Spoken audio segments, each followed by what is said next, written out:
that's pretty metal. Anyway, I thought I'd start here because I think you want to see the intro. So, Thorwell, the Free City, one of the oldest cities in Adventuria, home to the indomitable warriors and sailors grown wealthy from many raids. So the intro tells you the story. So I thought I'd include this and a weird glitcher there. The orcs, black-furred hunters and warriors, ever in search of new prey and the scourge of mankind's northern outposts for centuries.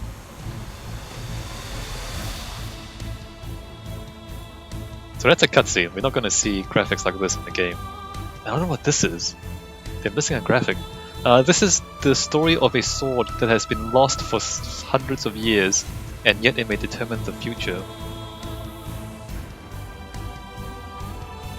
Many hundreds of years ago, the Thorwellians, led by Hetman Higlik, feared in every city along the coast, raided the hated slave trader cities to the south.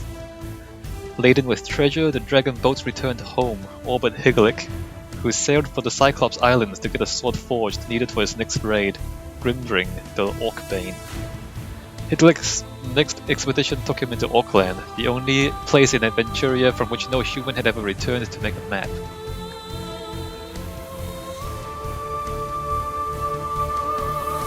But he should not return from this journey.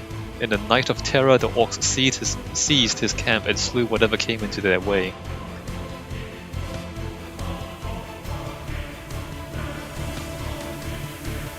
And so Higlik got a nameless grave in the Orkland Plains, buried by the last of his companions, of which no one returned to Thorwell in a sane state of mind.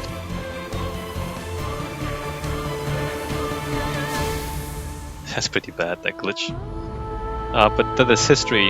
Now, many hundreds of years later, the orcs are gathering in the plains to bring death to all humans, but for the first time united under a champion.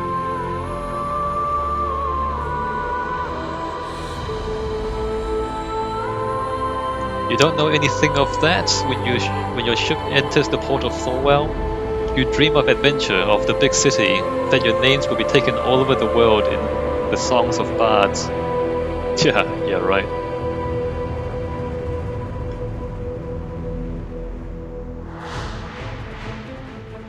Realms of Arkania, Blade of Destiny, or like Realms of Arkania, the Blade of Destiny. The B and the Y is a bit odd. And there we go. So this is Realms of Arkania, Blade of Destiny. So this is a remake of a game from 1992. They say it's a faithful remake. So I mean, I presume that most of the game is pretty much the same. So we're gonna play a pretty old school style RPG. This is like old school style role-playing game. The kind of game you would play with a bunch of friends with a bunch of dice. But it's going to be on the computer, and it's just going to be me. And we can see there's a half-naked woman. Not sure why she is not wearing armor, but this dude looks pretty badass, and this dude looks like he's got a spear. So I'm going to make my own characters. You're going to get 6 characters in this game, or you can have like up to 6 people. And fortunately, I can think of exactly 6 people, well, 6 characters that I'm going to bring with us. Alright, so I'm going to start a new game. Difficulty: the world of Adventuria is a harsh continent, and the Northlands are an even harsher place, with freezing cold winters, illnesses that can kill a whole party of heroes within days, even before a single battle was fought. Go with beginner difficulty if you want to learn your way around or just enjoy the great stories. Go with pro if you want the full package of hardships. The problem with this is that the beginner difficulty actually hides a lot of numbers from you. And when I played the original game, I started with the beginner stuff, and it just made no sense to me, a lot of stuff, because I didn't see the numbers. And then I went and played professional difficulty, and then everything made sense. Because the game still processed the numbers, but it didn't show you the numbers in beginner difficulty, so then it just didn't make any sense. So in my opinion, actually professional difficulty is easier. Like, you have to juggle more numbers, but then you get to control the numbers too. So I'm going to go with professional difficulty. And I think you'll see right away what 6 characters I might have in mind for our adventure into the Orklands to find the Blade of Destiny. Welcome to Thorwell. Globetrotters, soldiers of fortune, and adventurers from all over Adventuria are gathering in the northern capital. Away from the strict laws of the central realm, it is possible to accomplish one's first heroic deeds and earn some coin. Some of There's inhabitants are also believing in the 12 gods, or at least they are afraid of them, so it is not only the taverns that are well attended, so are the temples to bid for the grace of the gods. So this is translated from German, so some of it might be slightly odd, the English. Within the walls of this temple, you can remove and add members to your party, or create completely new ones. You have the choice between nimble-witted warriors, Thorwellians and dwarves, experts like the hunter or the thief, magical talented druids, witches, and magicians. The elves are capable of ranged combat and intuitive magic, but also useful in close combat if it is necessary. A well-balanced party will come in handy. The elves are actually quite, they're good at most things. Young heroes will be raised from level 0 to level 1 afterwards. Attributes, talents, and spells can be improved. If your group of adventurers is satisfactory, you should consider acquiring some equipment. The merchants in their shops or on the market may provide you some simple clothes at a bargain price. If you're ready, you should pop into a tavern. It is likely you'll get the latest tattoo or even your first mission. And as a last tip before we take off, when in doubt, press F1. F1 doesn't actually do very much. Like, I'm pressing it now, it doesn't do anything. So first thing I want to do is go to sound, and I guess lower the music. That was kind of loud, to be honest. Everything else seems kind of fine. Yeah, everything else is fine. I've tested some of this stuff before. There's no... Yeah, that seems fine, alright. So in your journal, there's quests, notes, recipes, and help. So this, it tells you some interesting things. I was reading through this before. Most of this is kind of obvious, maybe not to you guys, but I remember a lot of this stuff from the other game. So it sounds like most useful skills, we should keep this in mind. Useful items: fishing hook, crowbar, blanket, lockpicks, cutlery, dinner set, torch, pick. What's a piton? A net, rations, sleeping bags, sharpening stone, rope, water skins, tinderbox. So this is the sort of stuff that you kind of want to bring with you on your adventure. There's a lot of stuff to bring with us. And then most useful skills, stuff like climb, swim, convince, herb lore, survival, alchemy, treat disease, wound, poison, blocks, perception, and danger sense. So these are the things we have to keep in mind. And also, they tell you group compilation. The player can blah blah blah pre-made party. I'm not going to use a pre-made party. So here we go. It is useful to have a leader, the first character in the group listing, for 3 different situations. So in dungeons, perception and danger sense are in need. Out in the wild, orientation, survival, and perception come in handy. And for talking, the gender, charisma, and convincing can turn the balance. So you want like traveling in dungeons, traveling in the wild, and also traveling in cities. So you need kind of 3 different leaders. So the person you put in front basically does the first contact on anything out in the wild or out in the game. Further on, one might need a healer, a magically talented character, a distance fighter, and a melee fighter.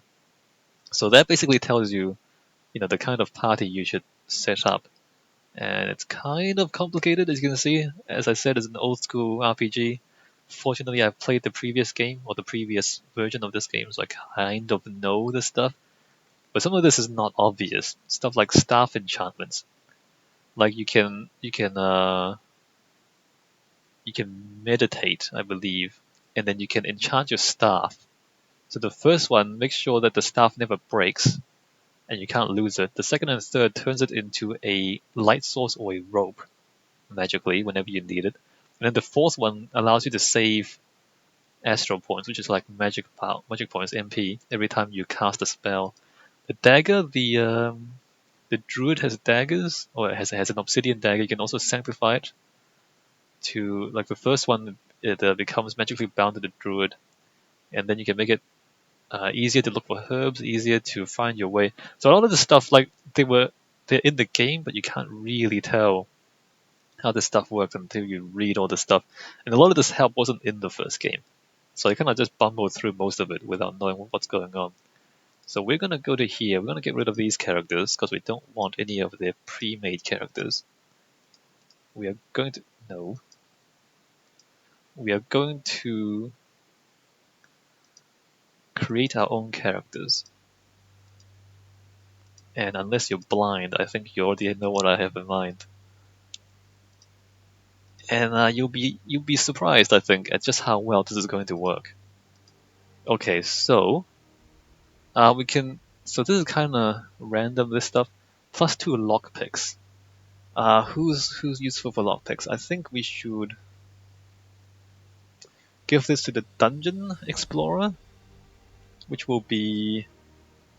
Oh crap! So I'm gonna have like a mage and a druid, but they're gonna sit in the back because they're pretty weak, well physically weak, but they're good at magic.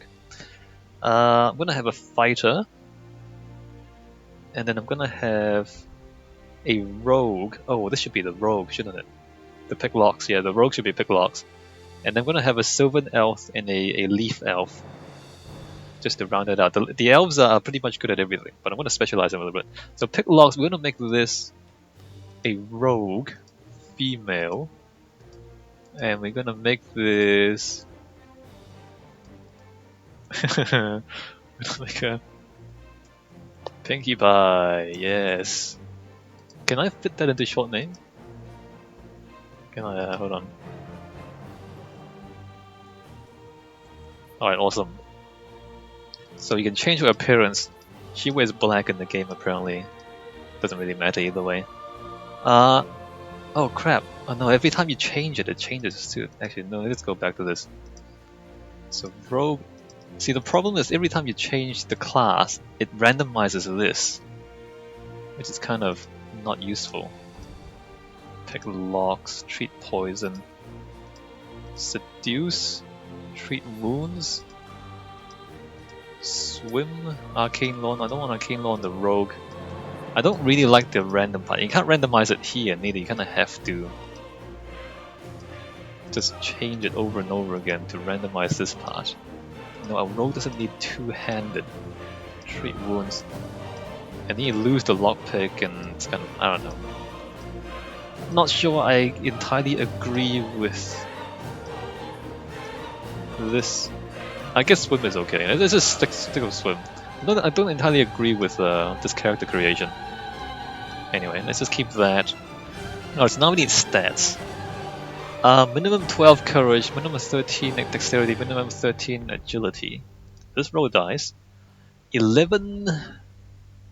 We kind of do want a bit of strength. Wait a minute. We're making her. She's the rogue. We're gonna have her lead the way in the dungeons too. 11 intuition, 10 charisma, 10 cleverness, 9. This is I don't want to keep this. I don't want to. No, this is not good.